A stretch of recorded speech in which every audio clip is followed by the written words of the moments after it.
जय हिंद दोस्तों, वंदे मातरम। जब से असम के सीएम हेमंत बिस्व शर्मा सरकार में आए हैं तब से वो लगातार सुर्खियों में बने हुए हैं किसी ना किसी बात को लेकर। और अभी सबसे बड़ी जो बात उन्होंने पिछले कुछ दिनों में करी है वो उन्होंने करी है जनसंख्या नियंत्रण कानून को लेकर कि भाई जिनके घर भी 2 से ज़्यादा बच्चे होंगे उनको सरकारी जो सुविधाएं हैं वो अधिकतर सुविधाएं उनको नहीं दी जाएंगी, वो उनसे वंचित रहेंगे। हालांकि ये नियम अगले आने वाले कुछ एक समय के अंदर अप्लाई किया जाएगा, एकदम से इसको अप्लाई नहीं करेंगे, लेकिन हाँ उन्होंने सबसे पहले पहल कर दी। दरअसल जब बंगाल में भीषण हिंसा हुई थी चुनाव के बाद, उसके बाद कई सारे लोगों ने पलायन किया था असम की तरफ, उस समय ही उन्होंने इशारा कर दिया था कि इस तरह का कुछ ना कुछ वो बड़ा एक फैसला लेने वाले हैं। और आगे से उन्होंने ये फैसला लेकर दिखा दिया है कि भाई उनके अंदर कितनी मद्दी है, कि उनके अंदर कितनी दम है। अब इसी बात को लेकर कई सारे लोग हैं जो कि चर्चा कर रहे हैं, लेकिन उसके ऊपर सबसे बड़ी बात ये है कि जो बातें अब सुगबुगाहट के रूप में चालू हो गई हैं वो ज़्यादा अहम बातें। असम के मुख्यमंत्री हेमंत बिस्व शर्मा जनसंख्या नियंत्रण नीति को लेकर गंभीर नजर आ रहे हैं। रविवार मतलब 4 जुलाई को सीएम शर्मा मुस्लिम समुदाय के 150 बुद्धिजीवियों और प्रतिष्ठित नागरिकों से जनसंख्या नियंत्रण नीति और परिवार नियोजन के विषय में बात करेंगे। सीएम शर्मा ने यह भी कहा कि वे मुस्लिम समुदाय से चर्चा करने के लिए पूरी तरीके से प्रतिबद्ध हैं, लेकिन जनसंख्या नियंत्रण पर उनका रुख स्पष्ट है। सीएम के साथ बैठक में शामिल होने वाले मुस्लिम समुदाय के लोगों को 8 समूहों में बांटा गया है। इनमें शिक्षा, स्वास्थ्य, परिवार नियोजन, मुस्लिम महिलाओं के वित्तीय सशक्तिकरण एवं स्वयं सहायता समूह के बारे में चर्चा की जाएगी तथा उनसे सुझाव भी लिए जाएंगे। न्यूज़ 18 से चर्चा करते हुए सीएम शर्मा ने कहा कि असम की जनसंख्या में अल्पसंख्यकों का योगदान 37% है। इस जनसंख्या का एक बड़ा भाग वंचित और अशिक्षित है। बीते कुछ सालों में असम आर्थिक और सामाजिक पैमाने पर और भी बेहतर स्थिति में हो सकता है।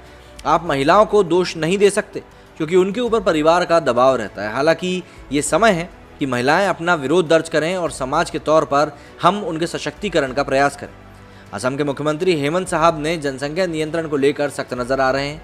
इसके लिए वे लगातार समाज के प्रत्येक वर्ग से चर्चा कर रहे हैं और उनका ये मानना है कि इस नीतिगत निर्णय में सबकी सहमति शामिल रहे। सीएम शर्मा ने इस मुद्दे पर युवाओं से भी चर्चा की थी और उन्होंने ये भी दावा किया था कि उन्हें all Assam minority students union में दोनों गुटों का समर्थन प्राप्त है।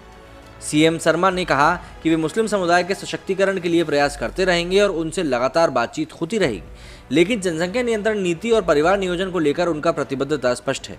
इस मुद्दे पर उठने वाले राजनीतिक विरोध पर उन्होंने ये भी कहा कि वो मुझे कुछ भी कह सकते हैं, मुझ पर एक समुदाय विशेष के खिलाफ कार्य करने का आरोप भी लगा सकते हैं, लेकिन मुझे उससे फर्क नहीं पड़ता।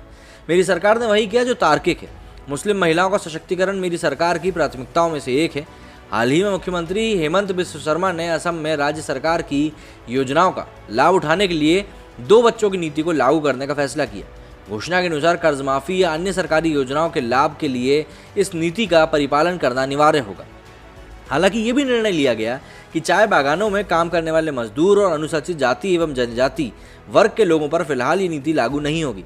असम सरकार ने यह भी स्पष्ट किया कि भविष्य में सरकारी योजनाओं का लाभ उठाने के लिए 2 बच्चों की नीति सबके लिए कंपलसरी होगी और सभी समुदाय इस पर लागू करने के लिए चरणबद्ध तरीका अपनाया जाएगा। सीएम शर्मा ने अल्पसंख्यक समुदाय से अपील करते हुए कहा कि वे जनसंख्या नियंत्रण के लिए परिवार नियोजन की नीति अपनाएं।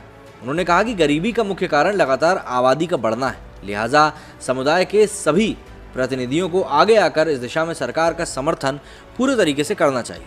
और देखिए, इस बात से कहीं ना कहीं मैं भी सहमत हूँ कि अगर आपको अपने परिवार को सही तरीके से पालना है तो जितनी आपकी कमाई है आपको उसी हिसाब से अपने परिवार को फैलाना चाहिए, ना कि आप पालन पोषण कर सकते हैं 1 या 2 बच्चों का और आप बच्चे पैदा कर रहे हैं 7-8, तो उसमें कोई भी बच्चा सही तरीके से आगे नहीं बढ़ पाएगा और फिर इसी चीज़ से अनएम्प्लॉयमेंट भी बढ़ती है, बेरोजगारी बढ़ती है।